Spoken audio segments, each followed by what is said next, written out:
I think majority of handheld gamers do agree that horizontal layout is a way to go. In general, they are more comfortable and more user-friendly. I was always a strong advocate of controls on the sides, but as soon as I've touched this one, it felt different. It actually felt usable. How much usable, you may ask? Let's take a look. This, my friends, is Anbernic RG405V, yet another powerful retro handheld with T618 chip, 4GB of RAM, Android OS, and 4-inch 4x3 IPS LCD. This exact same chip has been already used with plethora of handhelds like X28, RG405M, Retroid Pocket Plus, etc. But all of these have horizontal layouts, whereas this is the first one with vertical layout. It is also the first ever retro handheld with active cooling, cause yes indeed, they have built in the fan. Build quality is decent. I've picked this transparent purple color. It's quite fun, you can see a lot of components. There is also grey and this wooden design. D-pad and action buttons are at the top, clickable joysticks at the bottom. It is much more usable than RG353V, which has similar layout, but it's much smaller. From the front there is also Start, Select and Home/Back button, that I'm a big fan of, cause you are using it at almost every emulator, so it's handy to just press it instead of swiping up and then clicking the button. From the left there is micro SD slot and function button. When you press it, it goes into this emulator launcher. From the top there is USB-C and fan exhaust. From the right, volume and power button. From the bottom, stereo speakers and headphone jack. Bumpers and triggers are from the rear sides, and those are the only buttons I don't really like. They are not in a line, they are at an angle. It's better that way, but still miles away from normal bumpers or triggers.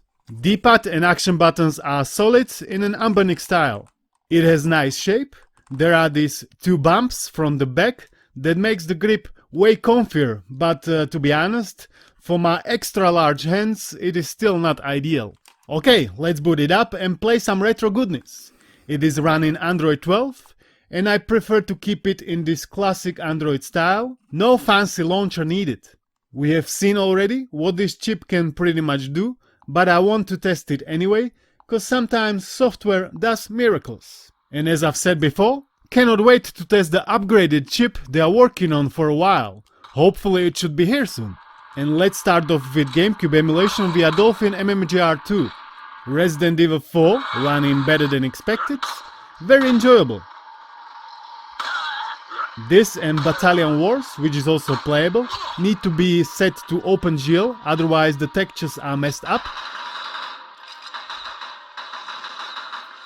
Enter the Matrix, playable, not as good as Path of Neo, but still loads of fun. Red Faction 2 has some flickering issues, not sure why. Last time I've tried it on X28, it was okay. I've played all of these games with high CPU mode turned on and fun set to automatic. Not sure if it made any difference though.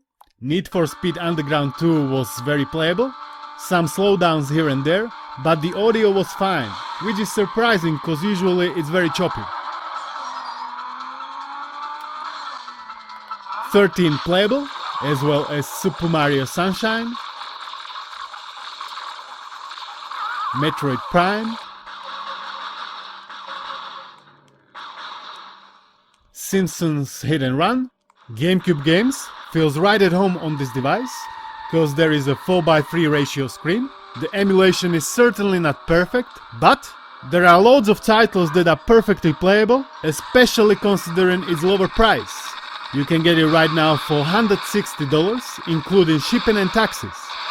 It is a bit higher than X28 for $150, but still very appealing.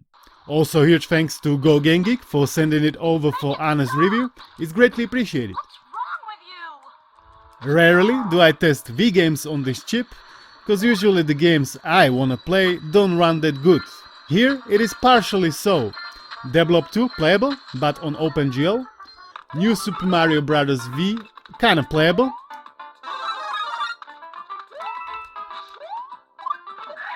As well as Mario Kart V.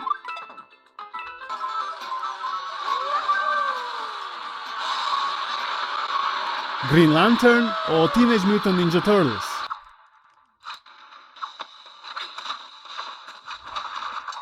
However, more demanding games like Super Mario Galaxy 2 are running slow. On the other hand, always do I test PS Vita games, cause that's what this channel is mostly about. And even though this is not the PS Vita video, I'm making sure your Vita addiction is nurtured properly. Vita 3K Android has been recently updated to the version 8. That's what we are using, latest and greatest. There were multiple new performance improvements implemented. New renderer accuracy option has been also added, plus other fixes that you can see on the screen right now. Huge thanks to all the guys that keep supporting it. Your work is enjoyed and cherished by many. Magdu, Zangetsu, Scribam, plus the others. Big thumbs up! First game I have tested was Drive Girls, running great. As well as Gravity Rush, Dragon's Crown,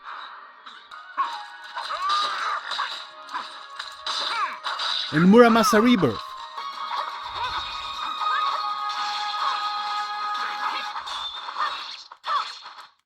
Freedom Wars and Street Fighter X Tekken are a bit slower. If you would have a stronger chip, you could have a blast with it.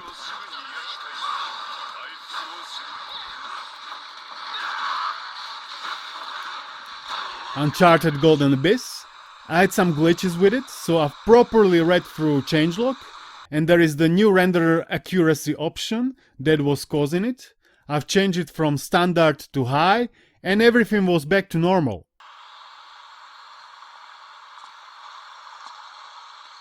If you are looking for your racing fix, Asphalt Injection and Wipeout 2048 works like a breeze. Little bit slower breeze, but they work. I'm blown away by Vita 3K Android performance on this T618 chip handhelds. The more I'm checking it out, the more I'm amazed. I can imagine soon I will be playing these games upscaled 3x on my Odin 2.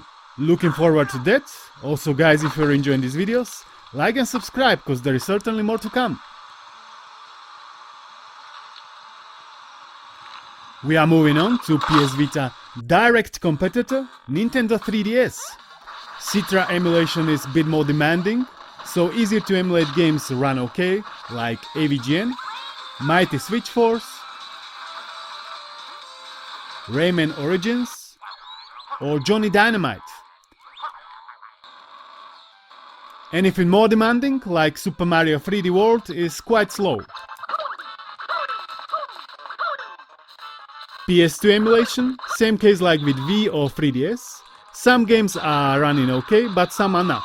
I just want to mention that all of these emulators came pre-installed. All I needed to do was to add games folder from SD card, which you can buy too or add your own. Red Dead Revolver running great. I do really like this 4x3 screen. It is perfect for this kind of PS2, GameCube, Dreamcast and all the system emulation, because they were designed in this screen ratio. Not so perfect for PSP or PS Vita, because those are 16:9. Still, I do actually prefer them for this kind of retro emulation. God of War 2, slower but playable. Same as Kingdom Hearts.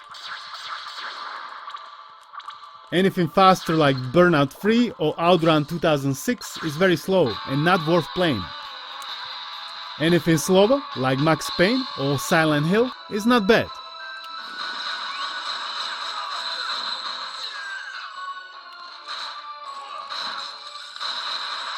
I haven't talked about PSP emulation yet, because this one is almost perfect. Majority of games can run at 2x native with auto frame skip turned on. You can have the screen either stretched or with black borders at the top and bottom. God of War, Midnight Club running seamless. I always have such a hard time to put these PSP games down and work on the video instead. But at least I'm professional, so I can say, hell, I'm testing the games. Give me a break, consciousness. Native Android games are playable. San Andreas, Hollow Knight running perfect. Dreamcast and lower emulation, no issues at all. Now to my final thoughts. What I like, what I don't like. I like the stereo speakers, they are decent quality. 4x3 4-inch IPS LCD is also fine and bright enough. There is the huge 5000 mAh battery that will give you plenty of juice for gaming without the need to recharge. I also like the transparent color, the most out of all the colors.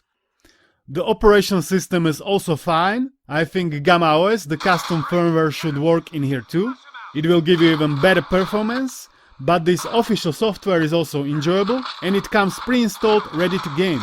And most of all, I like the not that expensive price tag. What I don't like bumpers and triggers. They are usable but far from perfect, and it takes some getting used to or remapping for ideal experience.